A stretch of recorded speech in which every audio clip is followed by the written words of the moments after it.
अगर आप भी चाहते हैं कि SIS एंटरटेनमेंट्स का वीडियो सबसे पहले आप तक पहुंचे तो हमारे इस चैनल को सब्सक्राइब करना ना भूलें और साथ में बेल आइकन की घंटी को जरूर दबाएं।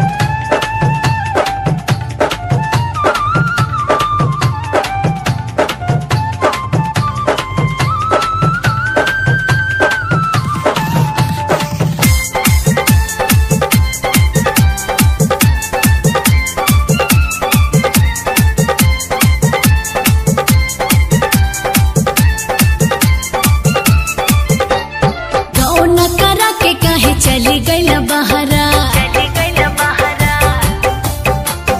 हमारा घर में लागे नहीं जियरा गाँव न करा के काहे चली गई बहरा हमारा घर में लागे नहीं जियरा का बताई सैया तो के काटे नहीं अब रतिया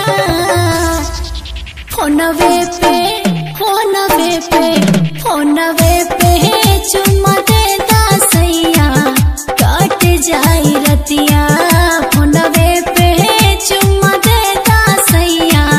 काट जाई रतिया।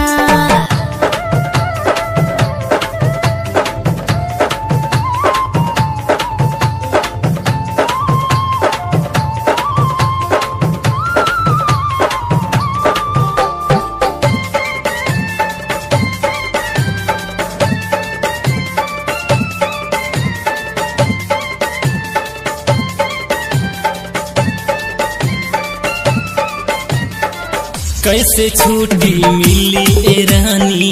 करिया कोनो बहाना हो तहरा बिना अब निक नहीं लागे भइले ई दिल दीवाना हो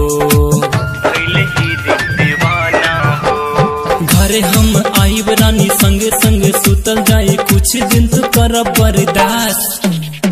गाँव न करा के काहे चली गई बहरा हमारा घर में लागे नहीं जियरा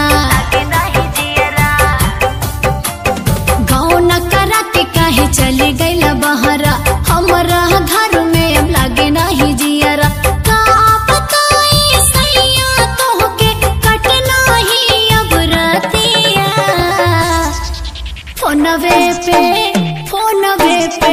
फोनवे पे चुम्मा देता सैया काट जाई रतिया फोनवे पे चुम्मा देता सैया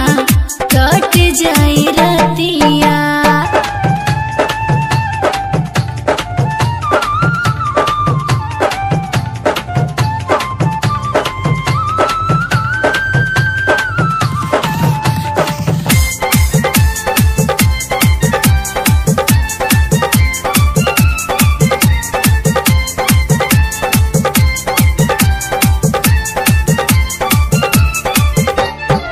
दिनवा तक सहू कट जाला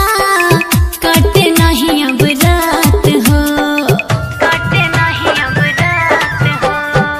ऐसन बीमारी दिहला धराई सपना में करी तुमसे बात हो